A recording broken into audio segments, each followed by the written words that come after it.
The Louisville winter sun cast long shadows across the humble living room where 12-year-old Cassius Clay sat beside his mother, Odessa. Her hands, worn from years of cleaning white folks' homes, gently closed the book she had been reading. To him, a biography of Joe Louis, the Brown Bomber.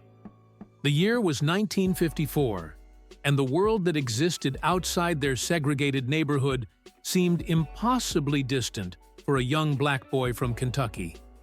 Odessa noticed the fire in her son's eyes as he stared at the book's cover, his fingers tracing the boxer's powerful silhouette. "You know, Mama," Cassius said, his voice carrying the conviction that would later captivate the world, "one day, I'm gonna be a champion too, just like him." Odessa had heard her son's grand declarations before. This was, after all, the same boy who told his third-grade teacher he would be famous, even before he knew what for. But there was something different in his tone today, something that made her set the book aside and turn fully toward him. "Being a champion isn't just about fighting, Cassius," she said softly. "It's about standing for something, making a difference." She took his hands in hers, noting how they were already developing calluses from the boxing gym he had started visiting. "Promise me something. Promise me that whatever you become, you'll use it to help our people, not just with words or money, but by building something that lasts. Something with your name that will lift others up long after you're gone." Before I continue, I need to ask you something. This channel only exists because of you. You are important to me. I know you value stories told with soul. If you feel something genuine just from this beginning, subscribe now. Seriously, it costs nothing for you, but means everything to me who creates each story with love.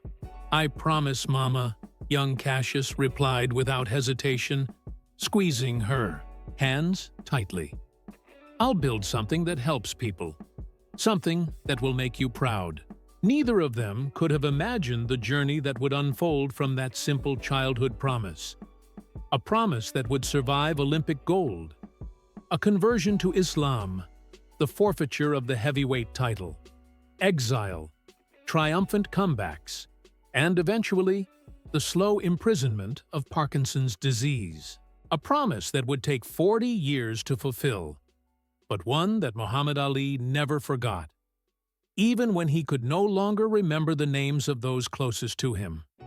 This is the story of that promise and the remarkable path to its fulfillment.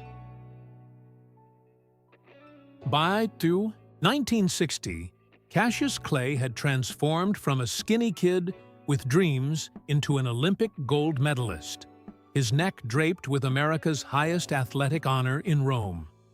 As cameras flashed and the national anthem played, his thoughts drifted back to Louisville, to his mother who was surely listening on the radio, bursting with pride. The gold medal felt heavy against his chest, heavier still with the knowledge that back home he still couldn't eat at certain restaurants or drink from certain water fountains. When he returned to Louisville, the story goes that he was refused service at a whites-only restaurant despite his gold medal. The humiliation burned deep, and according to local legend, he threw his medal into the Ohio River in disgust. Whether this actually happened or not, the symbolism was clear. Olympics. Glory hadn't changed his status in segregated America. "My mother cried when I told her what happened," Ali would later recall to a close friend. "Not because she was surprised, she knew America better than I did, but because she feared I'd become bitter.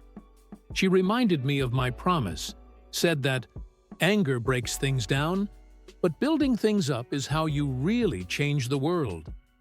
The promise remained alive in his heart, but fulfilling it would have to wait.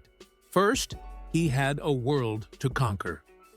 When he shocked the world by defeating Sonny Liston in 1964 to become heavyweight champion at just 22 years old, One of his first calls was to his mother. "I did it, Mama!" he shouted into the telephone, his entourage celebrating wildly around him. "You did, son," Odessa replied, her voice calm amidst his storm of excitement. "Now the real work begins. Remember your promise." The very next day, he announced his conversion to Islam and his name change from Cassius Clay to Muhammad Ali. It was the first of many controversial stands he would take, choices that would cost him dearly, but which reflected his deepening understanding of what it meant to be a champion beyond the ring. In 1967, when Ali refused induction into the U.S. Army during the Vietnam War, citing his religious beliefs and famously declaring, "I ain't got no quarrel with them." Viet Cong, the consequences were swift and severe. Stripped of his heavyweight title, banned from boxing during what should have been the prime years of his career, and facing a 5-year prison sentence, Ali returned to Louisville to find comfort in his mother's unwavering support. "They can take your title, son, but they can't take your dignity," Odessa told him as they sat in that same living room where he had made his childhood promise. "And they sure can't stop you from keeping your word to me. Maybe not today, but someday."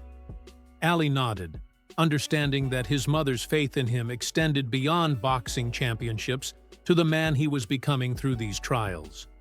Even as his bank accounts dwindled and his future in boxing looked bleak, he began quietly purchasing land in Louisville, small parcels that seemed without purpose at the time. When Odessa asked about these investments, Ali simply smiled and said, "Foundations, Mama. Can't build anything without laying foundations first." If this story has already made you feel something, no matter how small, don't leave without giving back. Comment and subscribe now. The 1970s brought both redemption and new struggles for Muhammad Ali. After the Supreme Court overturned his conviction in 1971, he returned to boxing with renewed purpose, reclaiming the E heavyweight championship in the legendary Rumble in the Jungle against George Foreman in 1974. His victory in Zaire made him an international symbol of resilience and principle, a man who had sacrificed everything for his beliefs and somehow fought his way back to the top. Yet as Ali's global fame reached unprecedented heights, his personal life grew increasingly complex. 3 marriages, financial entanglements, and the constant demands of celebrity pulled him in countless directions. The childhood promise to his mother sometimes seemed distant, a relic from another life. During a rare quiet moment after defending his title against Joe Frazier in the brutal Thrilla in Manila in 1975, Ali visited his mother in Louisville. Odessa, now in her 60s and suffering from diabetes, noticed a tremor in her son's hands as he poured her tea, an early, unrecognized sign of the Parkinson's disease that would eventually claim so much of his vitality. "You're the most famous man in the world now," she said, watching him carefully. "But fame fades, Muhammad. Bodies fail. What will you leave behind?" The question hung between them, heavy with the weight of his childhood promise. Ali reached into his pocket and unfolded a creased piece of paper, spreading it on the kitchen table. It was a rough sketch of a building complex, with educational facilities, sports fields, and community spaces. "I've been working on this, Mama," he said, his voice softer than the boisterous pronouncements the public knew him for. "It's going to be the Muhammad Ali Center. Not just a museum about me, but a place where kids can learn, can be inspired, to be champions in life, not just sports. It's going to teach the principles I've tried to live by: confidence, conviction, dedication, respect, giving, and spirituality." Odessa studied the drawings, her expression thoughtful. "Sounds beautiful, son. When will it be built?" Ali's enthusiasm faltered slightly. That's the thing, Mama. It's expensive. Real expensive. My advisors say I need to focus on making more money now, while I still can fight. Say it's impractical. Odessa reached across the table and took his trembling hand in hers. Since when? Has Muhammad Ali cared about what's practical? You promised me something that would last, that would lift people up. Don't you let anyone talk you out of that dream? Ali nodded, folding the paper and returning it to his pocket. It'll happen, Mama. Might take longer than I thought, but I give you my word. I won't let you down.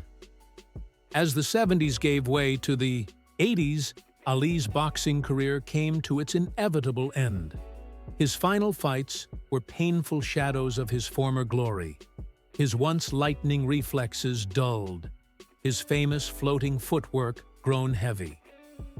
After his defeat to Trevor Berbick in 1981, Ali finally retired from boxing at the age of 39. But a more formidable opponent was only beginning its attack. In 1984, Ali was diagnosed with Parkinson's syndrome, likely caused by the thousands of punches he had absorbed throughout his career.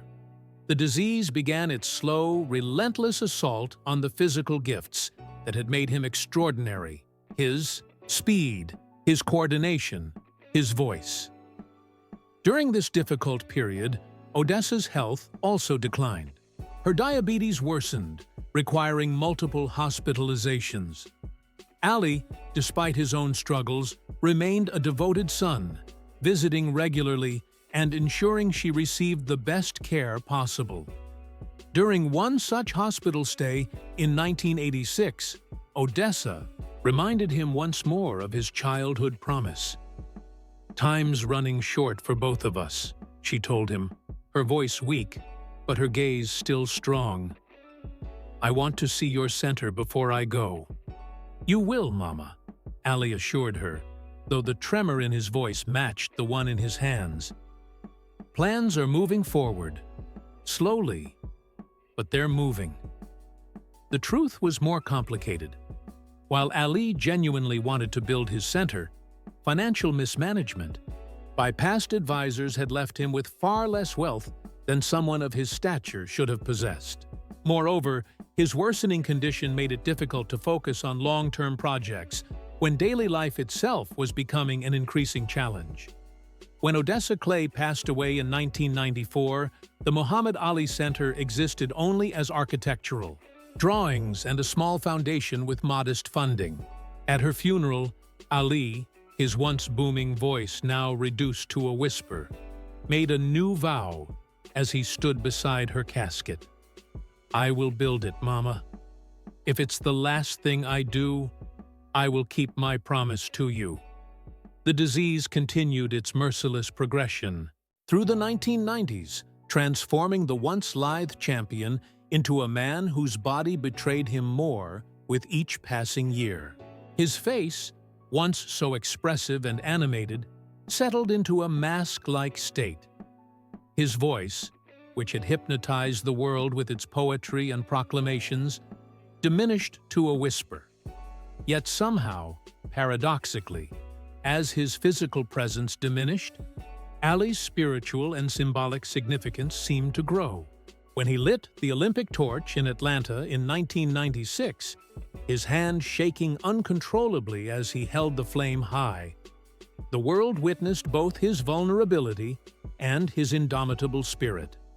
That moment catalyzed renewed interest in Ali's legacy, prompting questions about how the man who had once been the most recognized face on the planet wished to be remembered. Lonnie Ali, his fourth wife and devoted caretaker, understood that her husband's condition was advancing relentlessly. She also knew about the promise he had made to his mother, a promise he had shared with her on countless occasions when his speech was still clear. "Muhammad," she said one evening, as they sat in their Arizona home, looking through old photographs, "I think it's time to make a serious push for the center. If we wait much longer..." She didn't need to finish the thought. They both understood the unspoken reality. Ali's health would not improve. Whatever legacy he wished to establish needed to happen while he could still participate in some meaningful way. With Lonnie's organizational skills and Ali's enduring star power, they began a focused campaign to raise the tens of millions needed for the Muhammad Ali Center. They enlisted support from corporate leaders, philanthropists, and celebrities who had been touched by Ali's journey. Louisville city officials, recognizing the potential economic and cultural impact, committed public resources to the project. Progress came in fits and starts. Funding drives would gain momentum, then stall. Architectural plans would advance, then require revision. Property issues and construction delays created further obstacles. Through it all, Ali remained focused on the center's purpose, not as a shrine to his boxing achievements, but as a living embodiment of the principles he had come to value: peace, social responsibility, respect, and personal growth. By 2000, groundbreaking for the center seemed imminent several times, only to be delayed by various complications.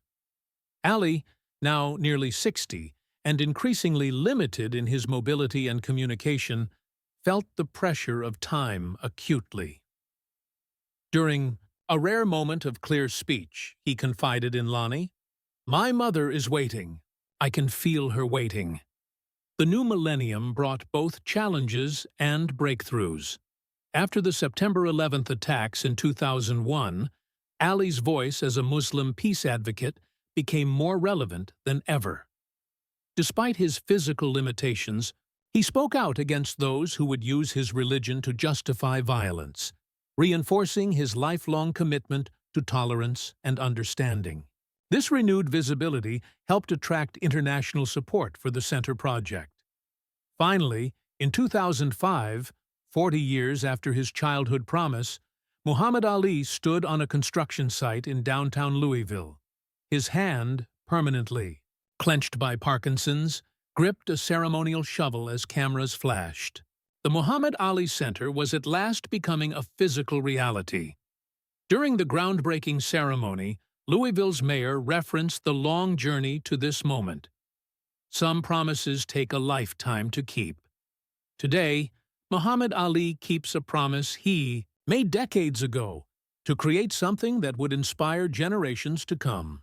Ali, unable to speak at length, simply nodded, tears welling in his eyes as he looked skyward in a silent communication with his mother.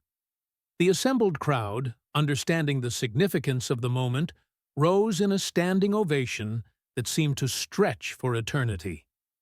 On a crisp November day in 2005, Muhammad Ali, supported by Lonnie, walked slowly into the completed Muhammad Ali Center for its grand opening.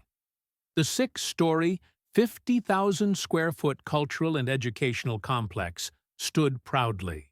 In downtown Louisville, its modern architecture reflecting both Ali's contemporary relevance and his timeless values. Inside, beyond the expected boxing memorabilia, visitors found interactive exhibits focused on the 6 core principles Ali had identified as his personal compass: confidence, conviction, dedication, giving, respect, and spirituality. There were spaces for conflict resolution programs, civil rights education, and interfaith dialogue. A torch of hope burned at the center's heart, symbolizing Ali's enduring message of possibility and perseverance.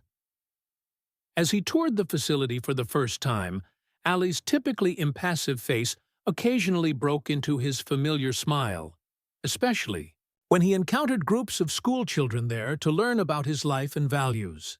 Though his voice was barely audible, those closest to him heard him whisper repeatedly, "Beautiful, beautiful." In a particularly moving moment, Ali paused before a wall featuring a quote from his mother. "The service you do for others is the rent you pay for your room here on earth."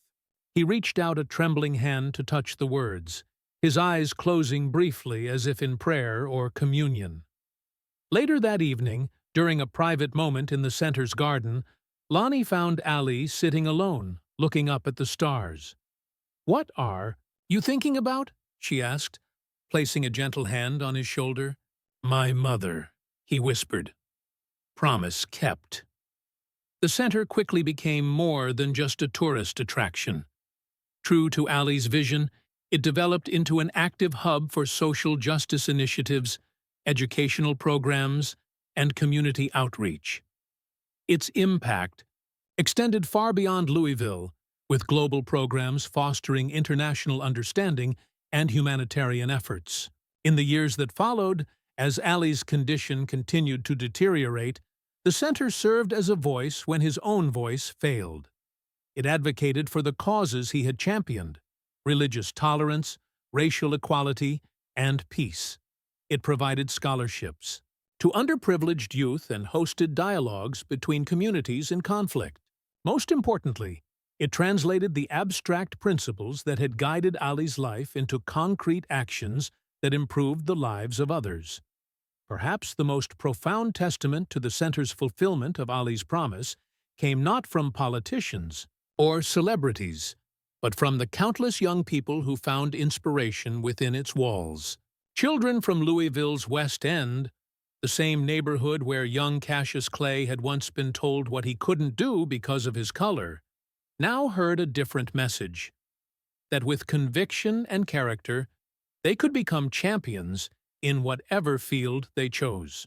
When Muhammad Ali passed away on June 3, 2016, the center became the focal point for global mourning and celebration of his remarkable life. As his funeral procession wound through the streets of Louisville, it paused meaningfully before the center that bore his name, the physical manifestation of a promise kept, a legacy secured. In the years since Ali's death, the Muhammad Ali Center has continued to grow in its impact and reach. Its programs have touched millions, spreading the values of a man who transcended his sport to become a beacon for justice and dignity. The Ifurn Center stands as proof that some promises, no matter how long they take to fulfill, are worth the wait, and that a mother's wisdom can shape not just a champion, but a legacy that uplifts humanity. In a quiet corner of the center, away from the main exhibits, visitors can find a simple photograph: a young Cassius Clay sitting beside his mother, Odessa, both of them looking toward a future they could barely imagine.